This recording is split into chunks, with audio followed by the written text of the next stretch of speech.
মালিক আজকের তওবাকে উম্মতের তওবা হিসাবে গণ্য করেন। আপনি আমাদের উপরে বড় নারাজ হয়ে গেছেন। নাইলে অতীত তাকাইলে দেখি মালিক, একজন হাত তুলতে দেরি, একজন চিৎকার দিতে দেরি, একজন আপনাকে অনুরোধ করতে দেরি, একজন বলতে দেরি, আকাশ থেকে সাহায্য আসতে দেরি হয় নাই, আপনার বাহিনী জাপায়া পড়তে দেরি করে নাই। আজকে তো বৎসরের পর বৎসর পার হয়ে যাইতেছে, চোখের পানি শুকায় যাইতেছে। ও মালিক, কোনো বিজয়ের চিহ্ন দেখি না। কত রোজাও তো ফিলিস্তিনওয়ালাদের ইফতার হইতো লাশ দিয়া, সেহরি হইতো লাশ দিয়া। আল্লাহ, এই রোজাও কি এরকমই হবে? জানি না মালিক। এত নারাজ হয়ে গেলেন কেন মালিক? এত নারাজ হয়ে গেলেন কেন?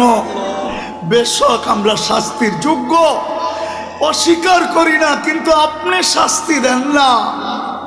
আপনার হাবিবের দুশ্মন, আপনার দুশ্মন, আমাদের দুশ্মন, ইসলামের দুশ্মন, কোরআনের দুশ্মন, হাদিসের দুশ্মন, সমস্ত কিছুর দুশ্মন, এদের মাধ্যমে আমাদেরকে পিটা খাওয়ান কেন মালিক?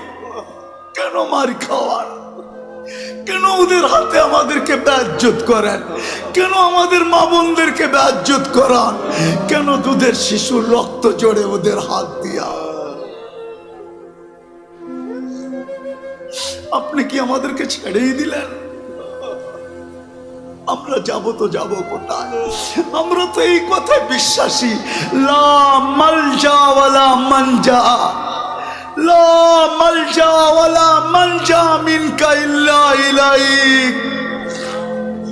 ডাইনে দেখি তো আপনাকে দেখি, বামে দেখি তো আপনাকে দেখি, সামনে দেখি তো আপনাকে দেখি, পিছে দেখি তো আপনাকে দেখি, উপরে দেখি তো আপনাকে দেখি, নিচে দেখি তো আপনাকে দেখি, নিচের দিকে তাকাই তো আপনাকে দেখি, ভিতরে তাকাই তো আপনাকে দেখি, বাহিরে তাকাই তো আপনাকে দেখি। আপনাকে ছাড়া তো কাউকে আমরা চিনি না মালিক।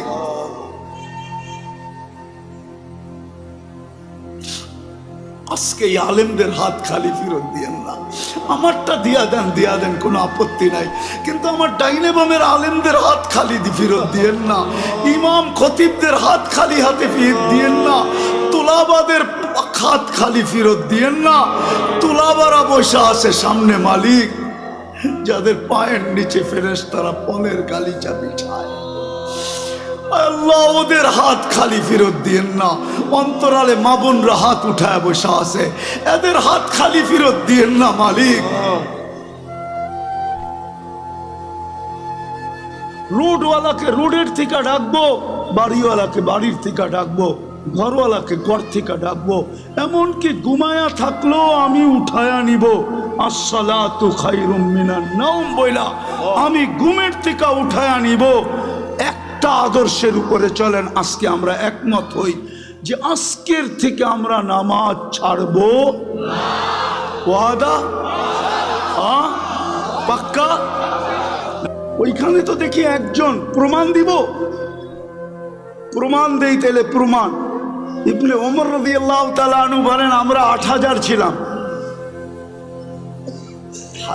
হায়াতুস সাহাবা উঠায় দেখেন, তারিখে সাহাবা উঠায় দেখেন, আমরা 8000 ছিলাম, রুমি 1,00,000 ছিল। বহুত দিক দিয়ে আমাদেরকে কয়েকভাবে আমাদেরকে আমরা বেষ্টনীর ভিতরে চলে আসছি, অবরুদ্ধ ছিলাম। ভাবতেছিলাম কবরটা এখানেই হবে। তো বলতেছিল, আমার পাশেই একজন দাঁড়ানো ছিল, ক্ষুধায় বড় কাতর, কাপড়গুলা বড় জীর্ণ শীর্ণ, চামড়াগুলা বিলকুল বটা গেছে, তলোয়ার রাখার কোনো নেয়ামও নাই। একটা রশি দিয়া কোমরে তলোয়ারটা বাঁধা রাখছেন।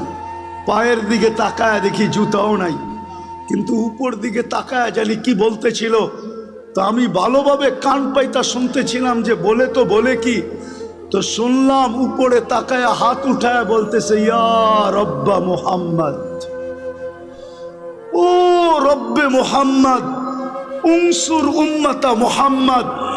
এখনো কি মুহাম্মদুর রাসূলুল্লাহ সাল্লাল্লাহু আলাইহি ওয়াসাল্লামের উম্মতের সাহায্যের সময় আসে নাই? আপনি কি দেখেন না আমরা কয়ভাবে বেষ্টিত? অবরুদ্ধ বলে বলতে দেরি আমি দেখলাম ফাসাক্কা সামা, আকাশ ফাটলো। সাদা ঘোড়া সাদা পোশাকে, খোলা তরবারি হাতে, ডাইন হাতে তরবারি বাপ হাতে জান্ডা, এক অশ্বারোহী বাহির হলো, তার পিছনে সিরিয়ালে বাহির হইতে থাকলো। চোখের পলকে প্রথমটা মাথার উপরে এসে একটা চিৎকার দিল, আবশির ইয়া উম্মতে মুহাম্মদ, ও উম্মতে মুহাম্মদী সুসংবাদ গ্রহণ করো, যা নুসরা রব্বা মুহাম্মদ, মুহাম্মদুর রাসূলুল্লাহর রবের সাহায্য চলে আসছে। ইবনে ওমর রাদিয়াল্লাহু তাআলা আনহু বলেন, আমি সামনের দিকে তাকাইলাম তো দেখলাম রুমিরা ভাগতেছে। কেন যে ভাগতেছে এটাও বুঝতে পারলাম না। যে যেদিকে পারতেছিল ভাগতেছিল। আমরা পিছু নিলাম, যাদেরকে জাহান্নামে পৌঁছায় দিলাম, বাকি ভাগা গেল। আমরা গনিমতের মাল জমা করে পাহাড় বানায় দিলাম। একজনের জন্য তো সাহায্য আসতো, এরকম কথা কি কিতাবে হাজারো লেখা নেই? না লেখা নাই? হুজুররা বলুক লেখা নেই? আরে সাহাবা তো সাহাবা, আল্লাহর ওলির কারণে সাহায্য আসে না? না আসে নাই? রাজা গৌর গোবিন্দ তো রাজাই ছিল, ঠিক না? কি আরে বলেন না, ছিল না? ছিল না? শাহজালাল রহমতুল্লাহ আলাই কোনো কি সেনাবাহিনী নিয়ে আসছিলেন নাকি? হ্যাঁ, ওনার সফর সঙ্গী ছিল কয়জন? টোটাল 12 জন। টোটাল 12 জন ছিলেন সফর সঙ্গী। ওনার হাতে তো কোনো তলোয়ারও ছিল না, শুধু জায়নামাজই ছিল, ওইটাই সুরমায় বিছায়া দিছেন। সুরমা চিনছে কে জায়নামাজ বিছাইছে। বিজানোও যাবে না, ডুবানোও যাবে না, বরং ওই পারে পার করে দেওয়া দিতে আমি বাধ্য। পার করছেন না করেন নাই? শুধু এই অবস্থা দেখেই তো বাইগা গেছে, ঠিক না? আসামে বাইগা চলে গেছে, সিলেট খালি করে দিছে। আপনি ভাবছেন রাজা গৌর গোবিন্দ শুধু শাহজালাল রহমতুল্লাহ আলাইকে দেখছেন? ওকে কবর থেকে উঠায় আইনা জিজ্ঞেস করলে না বোঝা যাবে কি দেখছে? হ্যাঁ, কি ওলামা একমত না দুই মত? ওরে কবর থেকে উঠায় আইনা জিজ্ঞেস করলে না বোঝা যাবে ও কি দেখছে? ও কি শাহজালাল দেখছে? হইতে পারে শাহজালালের পিছে বিরাট বড় এক ফেরেশতার বাহিনী দেখছে। সত্য এটাই। আজকে কেন সাহায্য নাই? কারণটা কি? আমি আপনাদেরকে কারণ বুঝাইতে চাইতেছি। শেষ কাজে কারণ বুঝাইতে চাইতেছি, কেন এই দুরবস্থা। আজকে মুসলমান শেষ করে দিতেছি। আজকে মুসলমান, নারী বলেন, পুরুষ বলেন, যুবক বলেন, বৃদ্ধ বলেন, শিক্ষিত বলেন, অশিক্ষিত বলেন, আজকে আল্লাহর হুকুমকে ছেড়া দিছে। আল্লাহকে নারাজ করে ফেলছে, নারাজ। আজকে আল্লাহ আমাদের উপরে নারাজ, সত্য নারাজ। নাইলে আমার বিবেকে আমার কাছে যোগ বিয়োগ মিলে না। কেন ফিলিস্তিনে অন্য দেশে ফাটতো তো আমার মনকে বুঝাইতে পারতাম, কিন্তু ফিলিস্তিন ঘুরে আসার পরে আর আজকের পটভূমি চিত্র আমার কাছে মিলে না। যে মিলবো তো মিলবো কি করে? ওইখানে তো খলিল শোয়া, ওই জমিন, ওইখানে বোম ফাটে কি করে? অথচ সবচেয়ে বেশি আবাবিলের বসবাস হইল ফিলিস্তিনে। সবচেয়ে বেশি দুনিয়ার আবাবিল যেটায় বাস করে ওটা হলো ফিলিস্তিন। হুকুম দেন না কেন? আরেকটা কথা বুঝাইতে চাইতেছি। প্রতিদিন তো 17 বা 32 বার আমরা আবেদন করি আল্লাহর কাছে। প্রতিদিন তো 32 বার আবেদন করি, গায়রিল মাগদুবি আলাইহিম ওয়ালাদ-দাল্লিন। ইমামের মাধ্যমে করি, একা একই করি। যখন ইমামের মাধ্যমে করি, মাঝে মাঝে তো কিছু, আমি কারোর সাথে বিরোধ করতে চাইতেছি না, কিছু মসজিদ তো এরকমও আছে যে আমিন বইলা এত জোরে বলে যে ছাদও উড়া যাওয়ার আশঙ্কা হয়, ঠিক না? কিন্তু আমরা কি বলি? এটা আবেদন তো করি, আল্লাহ দুইজনের হাত থেকে আমাদেরকে বাঁচান। কিন্তু ইহুদি নাসারা দুইজনের হাতেই তো আজকে আমরা সবচেয়ে বেশি নির্যাতিত। তাইলে আমাদের 32 বারের আবেদন যায় তো যায় কোথায়? আমাকে বুঝান। 32 বারের আবেদন আমাদের কোথায় গেল? আমরা যে সূরা ফাতিহা পড়লাম আর জোরে আমিন বললাম আর আস্তে বললাম, আমাদের এই বলাটা কোথায় গেল? কেন কবুল হয় না? কবুল হইলে তো এই অবস্থা হওয়ার কথা না। যে অবস্থা আজকে দেখতেছি, মুসলমানকে নিয়ে সবাই খেলে, ঠিক না? ফকির হইলাম আমরা, আর টাকা বিদেশে পাচার হয়ে বড় লোক হইল ওরা। আপনি ভাবেন যারা নিয়ে গেছে ওরা বড় লোক হয়েছে? ইম্পসিবল। আমি চিনি আমেরিকা, কানাডা চিনি, ইংল্যান্ড চিনি, সুইস ব্যাংক চিনি, আমি আমাকে চিনাইতে হবে না। হ্যাঁ, আমি চিনি, বহুত মানুষকে চিনি, 2-4 জন প্রেসিডেন্টও চিনি যারা ট্যাক্সি চালায়, ট্যাক্সি আমেরিকাতে ট্যাক্সি চালায়। অবশ্য আমাদের দেশের না, আফ্রিকান দেশের। নিয়ে গেছিল খুব, এখন ট্যাক্সি চালায়। কেন এই দুরবস্থা? একটু ভাবেন, চলে তো যাব, থাকা তো যাবে না, পুঙ্খানো হিসাব তো নিবে। সত্য তো এটাই। যদিও কেউ মাঝে মাঝে জিজ্ঞাসা করে, হুজুর 60 বৎসরের হিসাব নিতে 50,000 বৎসর লাগবে কেন? আমি বলি, শোনো, তুমি ডেলি কতটুকু অক্সিজেন, কয়বার শ্বাস প্রশ্বাস নিছিলে? কয়বার? আরে 1,60,000 বার। তো মাসে কত নিছিলেন? বৎসরে কত? 60 বৎসরে কত? স্বাভাবিক শ্বাস নেওয়ার দাম তো আমাদের দেশের এক শিল্পপতি আমাদেরকে শিখায় গেছিলেন, কিন্তু আমরা তো এটাকে মাথায় ধারণ করি নাই। 2020 করোনা লগ্নে বাংলাদেশের প্রথম সারির এক শিল্পপতি মারা গেছিলেন। ওনার জন্য ডাক্তারের টিম যখন চায়নার থেকে আনা হলো, আর উনি ভেন্টিলেটারে ছিলেন, তো উনি কামরায় ঢুকার পরে ডাক্তারদেরকে বলছিলেন, আমার সুস্থতার প্রয়োজন নাই, আমাকে শুধু স্বাভাবিক শ্বাস নিতে দাও, আমি তোমাদেরকে আমার পুরা কোম্পানি লেখা দিব। পেপারে আসছে, পেপারে জান মিডিয়া লেখা আছে এখনো, আমি নাম বলতেছি না। আপনি যে ডেলি স্বাভাবিক শ্বাস নিতেছেন, এটার বিনিময়ে কি করছেন? এই হিসাব কিন্তু মিলাই দিতে হবে। বিদায় আমি শেষ জায়গায় চলে আসছি। আজকে এই দুরবস্থার কারণ একটা, শুধু প্রথম একটা, আল্লাহকে না মানা। আল্লাহকে সব বুক করি কার? কিন্তু শিক্ষিত মানুষগুলা যদি প্রশ্ন করে আল্লাহকে মানবো কি করে, আল্লাহকে তো চোখে দেখি না, লা তারাহুল উয়ুন ওয়ালা তুখালিতুহুদ দুনুন, দেনদারণে আনা যায় না, ওয়ালা ইয়াসিফুহুল ওয়াসিফুন, বর্ণনা দিয়ে শেষ করা যায় না।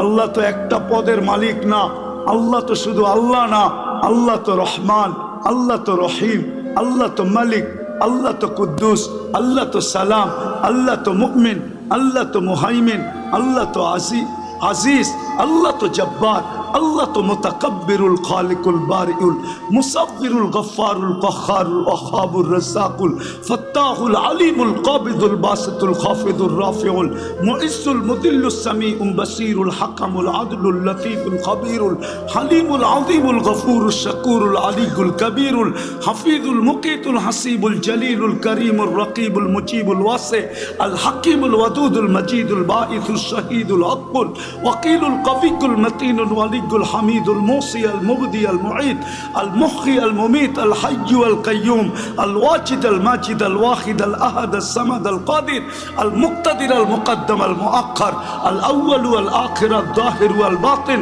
আল ওয়ালি আল মুতাওয়ালি আল বাররু তাওয়াব আল মুনতাকিম আল আফু আর রাউফ মালিক আল মুলকি যাল জালালি ওয়াল ইকরাম আল মুকসিত ওয়াল জামি ওয়াল গনি ওয়াল মুগনি আল মানি আল দার আল নাফি আল নূর আল হাদি আল বদি ওয়াল বাকি আল ওয়ারিস ওয়াল রশিদ আস সাবুর জল্লে জালালু। আল্লাহ তো 99 পদের মালিক, আল্লাহকে মানবো তো মানবো। প্রশ্ন যদি করে কি করে মানবো? এই জন্যই আল্লাহ বলছেন সিরাতুন নবী লাকাদ কানা লাকুম ফি রাসূলিল্লাহি উসওয়াতুন হাসানাহ আতিউল্লাহ ওয়া আতিউর রাসূল। আমার বন্ধুকে মাইনা দেখায় দাও। কিন্তু আফসোস তো এইখানেই, বন্ধুকে যদি এই উম্মত মানত, তাহলে সবচেয়ে বেশি বন্ধুর আদর্শ মুসলমানের ঘরে নির্যাতিত হতো না, ঘৃণিত হতো না, অবহেলিত হতো না, দীক্ষিত হতো না, লাঞ্ছিত হতো না, বঞ্চিত হতো না। এটাই তো কাঁদি শুধু। নাইলে মুসলিম যুবক 50 টাকার চুল 500-1000 টাকা দিয়ে কাটবে কেন? বিজাতির রঙে রঙিন হবে কেন? ও কি রসুল কি আদর্শ দেয় নাই চুল কাটার? না, দেয় নাই। রসুলের আদর্শ মতো চুল কাটলে তো চুলের প্রত্যেক চুলে সওয়াবও পাইতো, আল্লাহ রাজি থাকতো, কিয়ামতের দিন হাত পাতার সুযোগ হইতো। যুবক যদি আল্লাহর রসুলকে কিয়ামতের দিন দেখতে দেরি, হাত পাততে দেরি করতে পারতো না, হাত পাততে পারতো। যদি জিজ্ঞাসা করতো হাত পাতিস কেন? আপনার আদর্শে চুল কাটছি, সওয়াব তো পাইছি, কিন্তু আপনার পক্ষ থেকে কিছু দিবেন না? বকশিস কি দিবেন না? মজুরি পাওয়ার পরেও তো হাত পাতে কেন? একটু বকশিস দেন না। এই মাইকালারও তো পুরা টাকা নেওয়ার পরে অপারেটররা হাত পাতবে, আমাদেরকে কিছু বকশিস দিবেন না? জিজ্ঞাসা করেন পাতবে কি পাতবে না? যুবক তো কিয়ামতের দিন হাত পাততে পারতো। আমার মা বোনরা কেন নেটে দেখা সাজুগুজু করে? সমস্ত কাপড় চোপড়ের ডিজাইন কেন নেটের থেকে আনে? ইসলাম কি কাপড়ের ডিজাইন দেয় না? ইসলাম কি সাজগোজ দেয় না? আমি তো এই কাঁদি, সারা বাংলাদেশে কেউ তো দেখাইতে পারবে না। আজ পর্যন্ত তো পাইলাম না যে কোনো মহিলা আমাকে চিঠি লিখলো যে হুজুর আমি করছি। আমি তো বলি আজ পর্যন্ত তো কোনো হুজুরদের বউকেও পাইলাম না যে বাসর রাতের শ্বাসটা ফাতেমার মতো সাজছে। বাসর রাতের শ্বাসটা তো তার বান্ধবী তাকে যেরকম সাজাইছে ওরকমই সাজছে, প্রতিবেশীরা যেরকম সাজাইছে ওরকম সাজছে। নাইলে একটু পয়সাওয়ালা হইলে পার্লারে যা যেরকম ডিজাইন চয়েস করছে ওই ডিজাইনে সাইজা আসছে। কিন্তু ফাতেমার সাজে তো সাজে নাই। ফাতেমা কি বাসর রাত্রে সাজে নাই? কিতাবে কি নাই ফাতেমার সাজ? শাইখুল হাদিসরা কি জানে না, যে মুহাদ্দিসরা জানে না যে ফাতেমার সাজ কিরকম ছিল? আজকে যদি ওই মহিলা সাজতো, কালকে কিয়ামতের দিন যখন আল্লাহ বলতো ফাতেমা রাদিয়াল্লাহু তাআলা আনহার হাতে ঝান্ডা দিয়া, ফাতেমা তোর মেয়েদেরকে ডাক আর চল জান্নাতের দিকে, তো এই মাও তো যায়, বোনও তো যায় দাঁড়াইতে পারতো, এই মাও তো যায় দাঁড়াইতে পারতো, এই মেয়েও তো যায় দাঁড়াইতে পারতো। ফাতেমা যদি জিজ্ঞাসা করতো তুই পাশে দাঁড়াইলি কেন? বলে আমার কাছে কিছু নাই বটে, কিন্তু বাসর রাতের শ্বাসটা আপনার মতো ছিল, বিদায় পাশে দাঁড়াইলাম, দেখি আমাকে একটু নিয়ে যান কিনা। আজকে আল্লাহ রসুলের আদর্শের স্বাস্থ্য নাই। আপনার সাহায্য হবে তো হবে কি কইরা? চিৎকার দিয়া সবকিছু জিতা যায় না, সম্মেলন করে সবকিছু করা যায় না। আপনি আমাকে বুঝাইতে হবে না, রাগ হেন না, আমার চোখের পানি শেষ। আপনি ছোট পাতলা চশমা দেখেন তো, তাই না? ভিতরে একটা মোটা লেন্স বসানো আছে, অপারেশন করে ভিতরে আমার লেন্স বসানো আছে। চোখের পানি শেষ কানতে কানতে, দুনিয়া কম দেখি নাই। এই জন্য বলি হুজুররা একমত নাও হইতে পারে আমার কাছে। আজকে মুসলমানের দুরবস্থা, যারা নবীর আদর্শকে ঘৃণা করে, নবীর আদর্শকে ধিক্কার দেয়, যারা নবীর আদর্শকে লাঞ্ছিত করে। আমি আরেকটাও কথা বলি, যতই সাজেন না কেন ওদের সাজে, আমি শিক্ষিত সমাজকে বলতে চাই, সুশীল সমাজকে বলতে চাই, আধুনিক সমাজকে বলতে চাই, ডিজিটাল সমাজকে বলতে চাই, পায়ে হাত দিয়ে বলি আপনারা যতই সাজেন না কেন, আমি প্রমাণ, আর কাউকে প্রমাণ দিতে হবে না, আমি বহুত জনকে বাংলাদেশের চিনি, যাদের সাথে আমার সফর হয়েছে। এয়ারপোর্টে 3 ঘন্টা থেকে 6 ঘন্টা পর্যন্ত বসার লোক আমি চিনি, ইমিগ্রেশন বসায় রাখছে। আর আমি অহংকার করে বলতেছি না, উড়তে 5 মিনিটের বেশি কোনো এয়ারপোর্টের ইমিগ্রেশনে আজ পর্যন্ত দাঁড়াইতে হয় নাই, 5 মিনিটের বেশি। কিন্তু আমি চিনি, নাম বলবো না। আমার বয়ান যদি ওরা শুনে বলবে হুজুর নাম বলে নাই, খুব ভালো করছে, নাইলে আমাদেরকে মানুষ চিনত। আমি চিনি আমার সমাজের লোক, যারা ওদের সাজে 100% কেন, ওদের চেয়ে আপডেট সাজা ছিল, কিন্তু পাসপোর্ট যখন পাঞ্চ করছে তো বাহির হয়ে আসছে ধর্ম ইসলাম। বলছে তোর ধর্ম তো ইসলাম, তুই আমাদের চেয়ে বেশি আপডেট। সন্দেহ আল্লাহ ঢুকায়া দিছে, বস তুই, তোকে আগে যাচাই বাছাই করে নেই। 3 ঘন্টার থেকে 6 ঘন্টা পর্যন্ত যাচাই বাছাই করছে।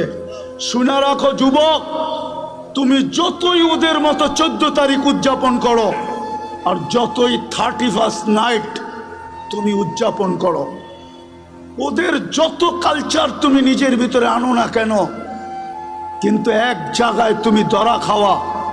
আজকাল সবকিছু অনলাইনে। তোমার জন্ম নিবন্ধন যখন করতে গেছে তোমার মা বাবা, তো ভুলে হইল ধর্ম ইসলাম লেখা দিয়ে আসছে। স্কুলে যখন ভর্তি করাইতে গেছে, তো মনের বিরুদ্ধে হইলো ইসলাম লেখা দিয়ে আসছে। আইডি কার্ড যখন বানাইতে গেছে, তো তোমার মনে না চাইলো তুমি ধর্ম ইসলাম লেখা দিয়ে আসছো। পাসপোর্ট যখন বানাইছো, তখনও তুমি ধর্ম ইসলাম লেখা দিয়ে আসছো। যেই দিন তুমি চাকরির অ্যাপ্লাই করছো, ওই দিনও তুমি ধর্ম ইসলাম লেখা দিয়ে আসছো। অনলাইনে সারা দুনিয়ায় চলে গেছে, হেড অফিসে জমা হয়ে গেছে। অনলাইনের হেড অফিস হলো তেল আবিব, আমাকে চিনাইতে হবে না। অনলাইনের হেড অফিস হলো তেল আবিব। তেল আবিবে চলে গেছে তুমি মুসলিম, তোমার সাজের দিকে ওরা দেখবে না। আমার বয়ানে আছে, বয়ানে 2008-এর কাহিনী, 2008-এর কাহিনী আমার বয়ানে আছে। বয়ানে তোমার সাজগোজ ওরা দেখবে না, সাজগোজ। আমি যেদিন জার্মানির ভিসা নিতে গেছি, 6 দিন আগে আমার বড় ছেলে মারা গেছিল।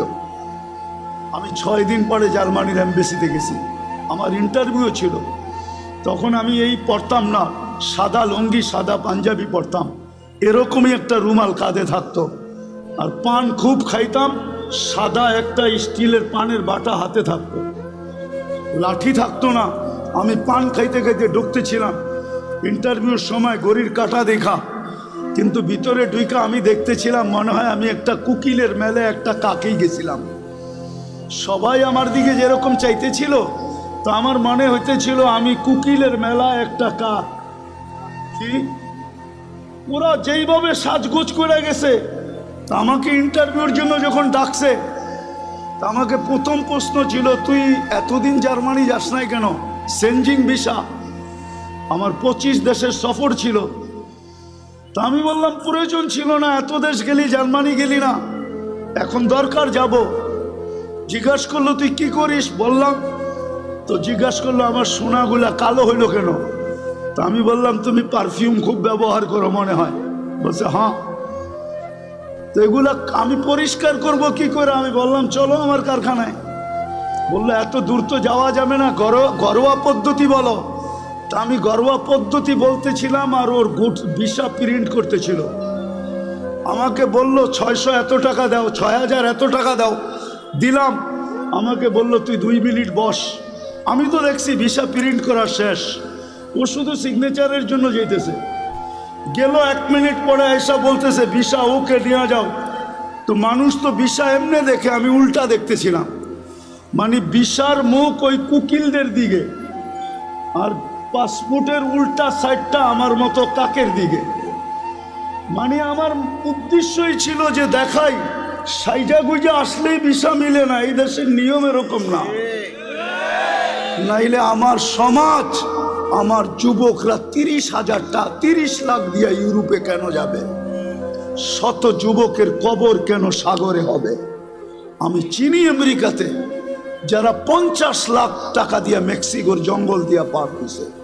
একটা কাহিনী না, শত কাহিনী আমার এখানে আছে।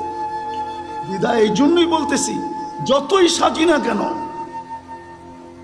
যেই সমাজকেই বলেন, যারাই বলে ওদের সাথে আমার চ্যালেঞ্জ, ও যতই সাজুক না কেন, যতই বিকেনি পড়ুক না কেন, 3 কোয়ার্টার পড়ুক না কেন, ওদের সুরে কথা বলুক না কেন, টকশোতে বৈশা ইসলাম বিদ্বেষী প্রচার করুক না কেন, কিন্তু ওরা জানে এই লোকটা কাগজে কলমে মুসলমান। শুধু আমাদের থেকে কিছু নেওয়ার জন্য এরকম ভান ধরছে, নিজেকে সাজাইছে। ওরা কোনোদিন মনে প্রাণে আপনাকে মুসলমান, আপনাকে ওদের ভাববে না কোনো দিন না। বিদায় শেষ কথা, আসেন সিরাত এটাই আজকে দুরবস্থা, শুধু রসুলের আদর্শ ছাড়ার কারণে। সবকিছু বাদই দিলাম, একটাই যদি ধরে রাখতো জাতি, আজকে 90% মুসলমান নামাজ পড়ে না। আমি তো বলি এই জাতি যদি 1 মাস নামাজ পড়তো, 1 মাস, উম্মতে মুসলিমা উম্মতে মুহাম্মদী যদি 1 মাস 100% নামাজ পড়তো, আর 11 মাস যদি নাও পড়তো, আর আল্লাহ যদি জিজ্ঞাসা করতো তুই 11 মাস পড়িস না কেন, কয় কেন, বৎসরে মাস কয়টা, তো আল্লাহ বলতো 12টা। 1 মাসই তো 70 মাস ছিল, 12 থেকে 12 বাদ দিয়া দেন, তারপরও তো আমার 58 মাসের ব্যালেন্স আছে, আমার কাছে বেশি আছে। কিন্তু রমজানেও তো 50% নামাজ পড়ে না, এখন তো 90% পড়ে না, না নারী, না পুরুষ, না যুবক, না বৃদ্ধ। আপনি সাহায্য চান কি করে? মাথা উঁচা করে দাঁড়াইতে চান কি করে? 3 বার তো আপনাকে নির্বাচিত করলেন মানুষ হিসাবে, মুসলমান হিসাবে, উম্মতে মুহাম্মদী হিসাবে, বাকিগুলা বললামই না। 3 বার তো আপনি আল্লাহর পক্ষ থেকে নির্বাচিত, 3 বারই তো কুদরতি হাতে নির্বাচিত। মানুষ তৈরি করছেন কুদরতি হাত দিয়া, মুসলমান হিসাবে নির্বাচিত করছেন সমগ্র মানুষের ভিতর থেকে কুদরতি হাত দিয়া, উম্মতে মুহাম্মদী হিসাবে নির্বাচিত করছেন কুদরতি হাত দিয়া। আপনি সাহায্য চান কি করে? আপনাকে সাহায্য করে তো করে কি করে? আপনি বিবেককে প্রশ্ন করেন, বলেন তো হুজুর আছে না, হুজুর থাকলে কি হবে? উম্মত, এটা হুজুর না উম্মত। হুজুরও কয় পার্সেন্ট হুজুর বলেন? আরে বলেন না, 200 কোটির ভিতরে কয়শো কোটি হুজুর? 300 কোটি? কয় পার্সেন্ট হুজুর? বাংলাদেশে কয় পার্সেন্ট হুজুর?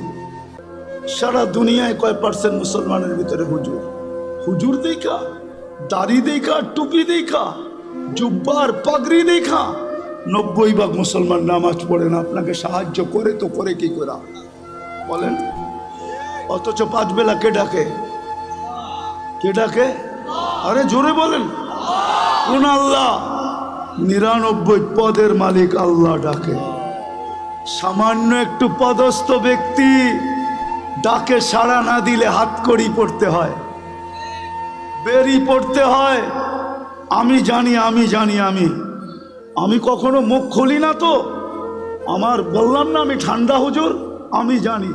আমি টঙ্গীর থেকে বয়ান করে বাহির হয়েছি, আমার গাড়িতে উঠবো, পিছের থেকে 2-3 জন আমাকে ধরছে, স্যার গাড়ি পাঠাইছে, আপনাকে এই রাত্রে যেতে হবে। কোথায়? জায়গার নাম বলছে যেটা বাংলাদেশের এক কোনায়। স্যারের প্রোগ্রাম কালকে দুপুরে। আমি বললাম আমার 3টা মাদ্রাসার প্রোগ্রাম আছে। বলছে স্যার এত কিছু জানে না, গাড়ি পাঠাইছে, আমাদেরকে পাঠাইছে, সোজা গাড়িতে বসেন, বাসায় ফোন করেন, সসজ্জায় আপনাকে কালকে আবার গাড়ি দিয়ে ঢাকা পৌঁছায় দিব। আমি ওই ব্যক্তি, আমি চিনি। সামান্য একটু কথা না মানলে হাতকড়ি হয়, বেড়ি হয়, জেল জরিমানা হয়। ও ঢাকার মানুষ বলেন না ডেলি 90% মুসলমান নামাজ পড়ে না। 5 বেলা আল্লাহ ডাকে, বুক করে কাটটা। ও যুবক, কাটটা বুক করে বলো না, ওই আল্লাহ ডাকে, তারপরও তো আসে না। আপনাকে যে এখনো বাঁচায় রাখছে, শুকরিয়া আদায় করেন। এই জন্যই তো ইহুদিরা একটা স্লোগান দেয় বর্তমানে। হিব্রু ভাষা তো বোঝেন না, শুধু চিৎকার দেন। ইহুদিদের একটা স্লোগান এখন চলতেছে, স্লোগান সারা দুনিয়ার ইহুদিদের, যেটা আমি আরবি ভাষায় বানায় নিয়ে আসছি। ইহুদিদের স্লোগান, এখনই সময়, এখনই সময়, এখনই সময়, আনতুদাম্মিরুল মুসলিমিনা কাইফা তুরিদুনা আনতুদাম্মিরুহা। এখনই সুবর্ণ সুযোগ, যেমন মনে চায় মুসলমানদেরকে জমিনের সাথে মিশায় দাও, এখনই সুযোগ। আপনি বলবেন কেন? ওদের কিতাবে লেখা আছে যেই দিন ফজরের জামাত আর জুমার জামাত মুসলমানের সমান হবে, ওই দিন মুসলমানের বিজয়ের পালা শুরু হবে। ওরা শুধু আপনাদেরকে দেখে না, আপনাদের মসজিদের উপরও স্যাটেলাইট লাগায় রাখছে, সিসি ক্যামেরা লাগানো আছে। ওরা দেখে ফজরে কয়জন, জুমায় কয়জন। এই জন্যই ওরা চিৎকার দিতেছে এখনই সুবর্ণ সুযোগ। আরেকটা মনে উঠল, যদিও বলা উচিত না, আপনি সাহায্য চান কি করে? সৌদি আরবের মতো দেশের পোশাকের কি অ্যাডভার্টাইজ দিতে যায়, খোলা আকাশের নিচে খোলা মঞ্চে উলঙ্গ ডান্স দেখেন না? আপনি সাহায্য চান কি করে? বলেন কি করে চান? কি করে চান? যুবকদের পায়ে হাত দিই, সারা রাত্র আনলিমিটেড। হয়তো ঘরে ওয়াইফাই আছে, নাইলে প্রতিবেশীর পাসওয়ার্ড আছে, নাইলে বন্ধুদের হসপিটাল। আর যদি তাও না থাকে তো ঢাকা শহরে এই মধুবাগে পাওয়া যাবে সারা রাত্র নেট বিক্রি করার জন্য। ও সজাগ থাকে, যার নেট শেষ সাথে সাথে যোগাযোগ সাথে সাথে এমবি পাঠায় দেয়, সারা রাত্র নেটের ভিতরে ঘুরতে থাকে। কি না দেখে সাহায্য চান কি করে? বিদায় আসেন আসেন আসেন আসেন, তওবা করি আজকে। তওবা একটাই রাস্তা খোলা আছে উম্মতের সামনে, যদি 200 কোটি উম্মত তওবা করে। কিন্তু আফসোস তো আমাদের, আফসোস আমার এটাও, আমাদের স্কলারদের কাছে আমার একটা আফসোসের আবেদন, আজ পর্যন্ত কোনো দুনিয়ার কোনো দেশের স্কলারদেরকে দেখলাম না, ধর্মীয় স্কলারদেরকে সারা দেশের মানুষকে বলল যে চলেন ফিলিস্তিন আমাদের থেকে 7 সমুদ্র 13 নদীর ওই পারে, আমরা কিচ্ছু করতে পারি না, চলেন আমরা একটা দিন তওবা ডে উদযাপন করি।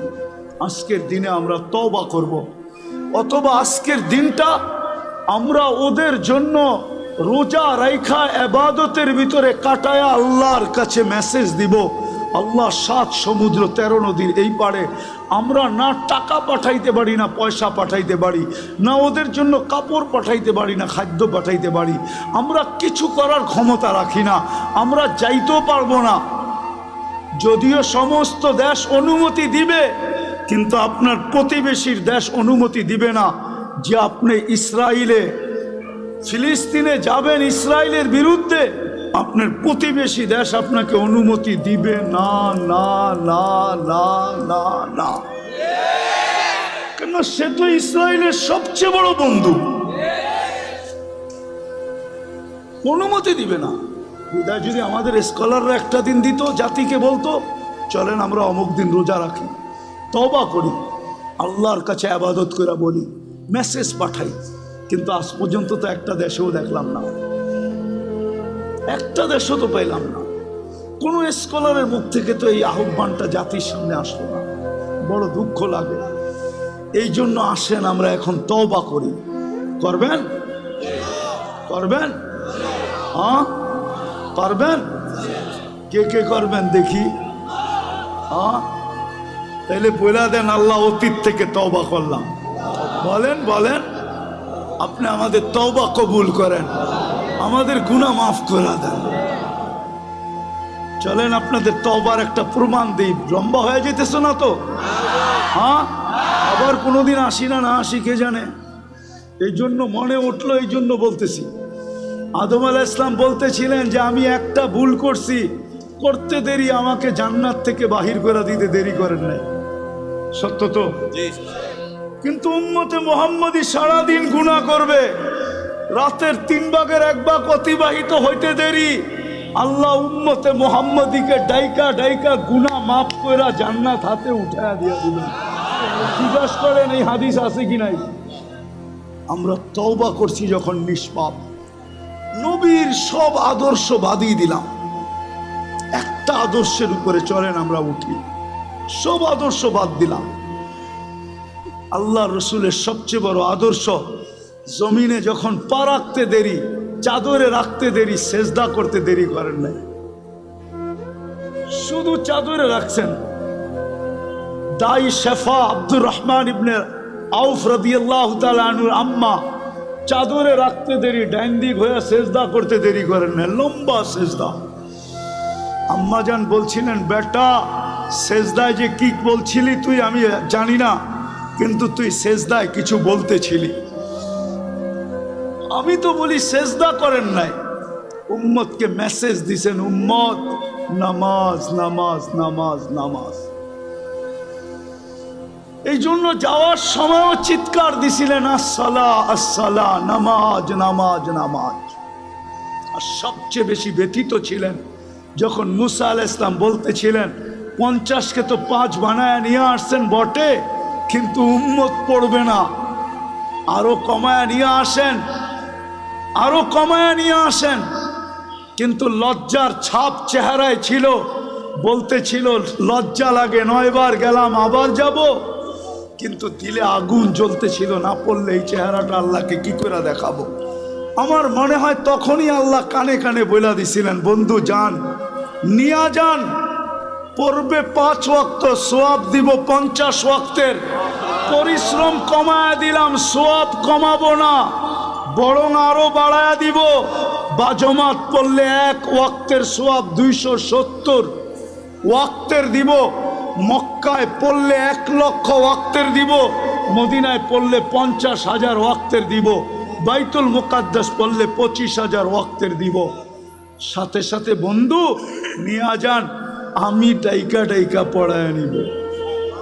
অফিসওয়ালাকে অফিস থেকে ডাকবো, আদালতওয়ালাকে আদালত থেকে ডাকবো, খামারওয়ালাকে খামার থেকে ডাকবো, মেইলওয়ালাকে মেইল থেকে ডাকবো, হাটওয়ালাকে হাটের থেকে ডাকবো, বাজারওয়ালাকে বাজার থেকে ডাকবো, ঘাটওয়ালাকে ঘাটের থেকে ডাকবো, রোডওয়ালাকে রোডের থেকে ডাকবো, বাড়িওয়ালাকে বাড়ির থেকে ডাকবো, ঘরওয়ালাকে ঘর থেকে ডাকবো।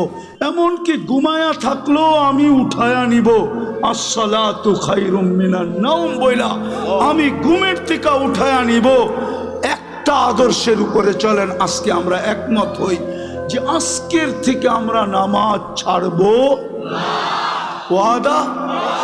হ্যাঁ, পাক্কা? নামা আরেকটা কাজ করতে হবে, তাইলে ইনশাআল্লাহ ইহুদিদের স্লোগান ভাঙ্গা যাবে। ওরা কিন্তু আজকে স্লোগান দিতেছে, আমি প্রমাণ দিতে পারবো আপনাকে। ওদের কিতাবে লেখা আছে এটা সত্য, আপনি প্রমাণ নিলে নিতে পারেন আমার কাছ থেকে। আজ থেকে বলি না আমি, এটা 90 দশক থেকে বলি, কারণ আমার কাছে অকাট্য প্রমাণ আছে। ওদের কিতাবে লেখা আছে যতদিন ফজরের জামাত আর জুমার জামার সমান না হবে 200 কোটি জান দিলেও কোনো কাজে লাগবে না, বিজয়ের পালা শুরু হবে না। আল্লাহর ঘর খালি আপনাকে বিজয় দেয় তো দেয় কি কইরা? এটা কি বিবেকে বোঝেন না? 5 বেলা আল্লাহ ডাকে আর 90% মসজিদে আসে না, যায় নামাজে দাঁড়ায় না, যেই জায়গায় আছে ওই জায়গায় দাঁড়ায় আল্লাহু আকবার বলে না। ওকে সাহায্য করে তো করে কি কইরা? আপনি জিতা যাবেন শক্তি দিয়া? জিতেন না, জিতেন না। কোথায় জিতলেন এই পর্যন্ত? কোথায় জিতলেন? কোথায় জিতলেন? 1400 বছর আগে সাহায্য কোথায় আপনার সাথে বলেন? কোথায়? 500 বছর আগে সাহায্য কোথায়? 1000 বছরের আগে সাহায্য কোথায়?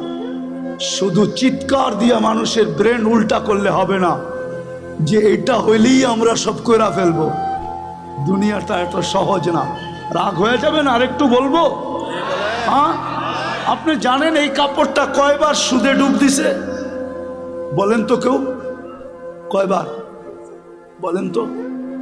আমি গয়না দিব 6 বার সুদে ডুব দিছে, 6 বার। কয়বার? কয়বার? কয়বার? 6 বার। যে তুলা চাষ করছে সে লোন নিয়ে তুলা চাষ করছে, যে তুলা ইম্পোর্ট করছে সে সুদ নিয়ে ব্যাংকের এলসি নিয়ে, আগাম এলসি নিয়ে সে ইম্পোর্ট করছে। যে তুলার থেকে সুতা বানাইছে সেও মেইল করছে সুদের ব্যাংকের টাকা নিয়ে। যে তুলা সুতার থেকে গেরে বানাইছে সেও সুদের টাকা ওইখানে মিশ্রিত করছে। গেরের থেকে যে ডাইং করছে সেও সুদের টাকা নিয়ে মেইল করছে। ডাইংয়ের থেকে যে ফিনিশিং করে মার্কেটিং করছে সেও সুদের টাকা নিয়ে করছে। কয়বার হইল? সিস্টেমটা পুরা উল্টা হয়ে গেছে। আপনি চিৎকার দিলে কিছু হবে না। ফিরে আসেন, কোরআন এটাই বলে লিউযিকাহুম বাদাল্লাযী আমিলু লাআল্লাহুম ইয়ারজিউন। তোমরা পিছে ফিরো, পিছে পিছে দেখো, পিছে নবীর আদর্শের দিকে ফিরো। পায়ে হাত দিয়া বলি, আসেন আমরা নামাজি হই, আর মানুষকে নামাজি বানায় আগে মসজিদ গড়ি। যেদিন ফজর আর জুমা এক হবে, সমান হবে, আপনার অপেক্ষা করতে হবে না, আপনার লড়তে হবে না। এই উম্মতকে আল্লাহ লড়াইতে চান না, তাইলে আল্লাহ থাইকা লাভ কি? আমাদের পরে তো কোনো উম্মত নাই, আল্লাহর ডিফেন্স কোন কাজে লাগবে? আমাদের পরে যদি উম্মত থাকতো ভাবতাম ডিফেন্স ওদের লেগে ব্যবহার করবে। আমাদের পরে তো কোনো নবীর পরে নবী নাই, তাইলে আল্লাহর ডিফেন্স কোন কাজে আসবে? আমি যদি আল্লাহকে প্রশ্ন করি, আপনাকে লড়তে হবে না? বদর দেখেন না, আমা রমাইতা ঈদ রমাইতা ওয়ালাকিন্নাল্লাহ রমা। আমি যদি আল্লাহকে প্রশ্ন করি, তাইলে রমজান মাসে 70 কিলোমিটার মদিনার থেকে দূরে বন্ধুকে কেন নিয়ে আসলেন? এই রমজান আর গরম। আল্লাহ যেন বলতে চায়, বন্ধু না আসলে তো খেলা জমবে না। বন্ধুকে তো খেলতে আনি না, খেলা জমাইতে আসছি। আর দর্শক না হইলে খেলতে ভালো লাগবে না। বন্ধুকে তো দর্শক হিসাবে নিয়ে আসছি, বন্ধু দর্শক হিসাবে দেখবে আর আমরা খেলবো। আজকে মসজিদ বলেন, দেখেন কালকে আল্লাহ খেলে কি খেলে না। হ্যাঁ, আল্লাহর জন্য মশাই যথেষ্ট। যতটুকু বললাম আল্লাহ আমাদেরকে আমল করার তৌফিক দান করেন। ওমা আলাইনা ইল্লাল বালাগ।